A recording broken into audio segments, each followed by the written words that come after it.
திருப்பத்தூர் மாவட்டம் ஆம்பூர் அருகே நாமகுண்டு ஏரியில் ஆபத்தை உணராமல் குகைகள் போன்ற சுரங்கங்கள் அமைத்து மொரப்பு மண் மற்றும் மணல் கொள்ளை நடைபெறுவதாக வெளியாகியுள்ள வீடியோக்கள் பரபரப்பை ஏற்படுத்தியுள்ளன.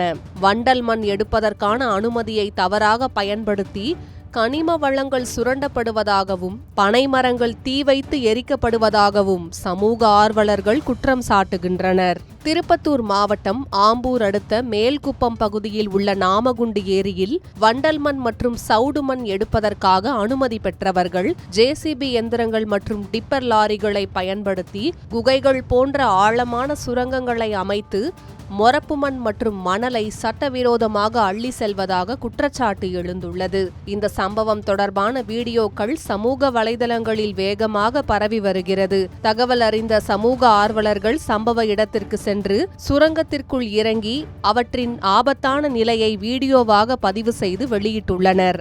காளியம்மன் கோயில் ஏரி, அந்த ஏரியில் நம்ம எந்த அளவுக்கு இந்த ஆதி காலத்தோட குகையெல்லாம் கேள்விப்பட்டிருப்பீங்க. ஆனால் அப்பெல்லாம் பார்க்க முடியாது.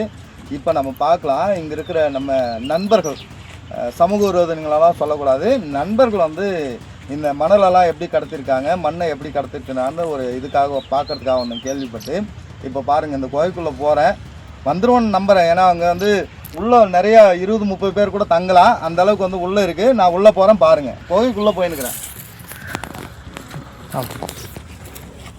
அப்பா பத்திரம் பத்திரம்.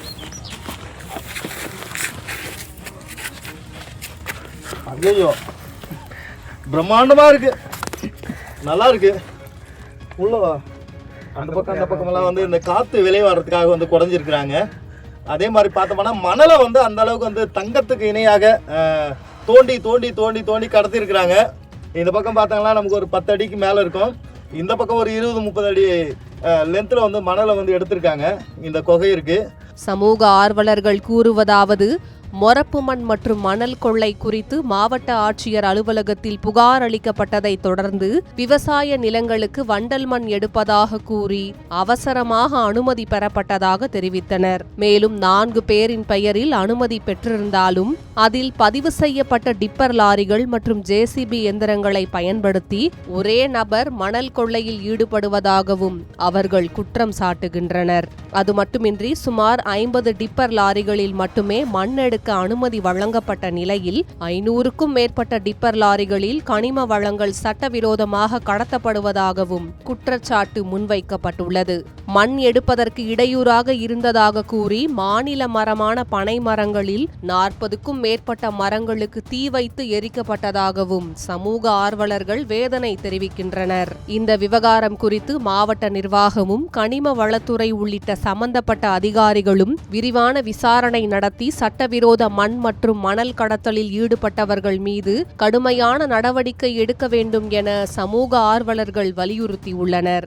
நாமகுண்டு ஏரியில் குகைகள் போல் சுரங்கம் தோண்டி மண் மற்றும் மணல் கொள்ளை நடைபெற்றதாகவும் அனுமதியை தவறாக பயன்படுத்தி கனிம வளங்கள் சுரண்டப்பட்டதாகவும் எழுந்துள்ள இந்த குற்றச்சாட்டுகள் குறித்து அதிகாரிகள் விசாரணை நடத்தி உரிய நடவடிக்கை எடுப்பார்களா என்பது பொதுமக்களின் எதிர்பார்ப்பாக உள்ளது.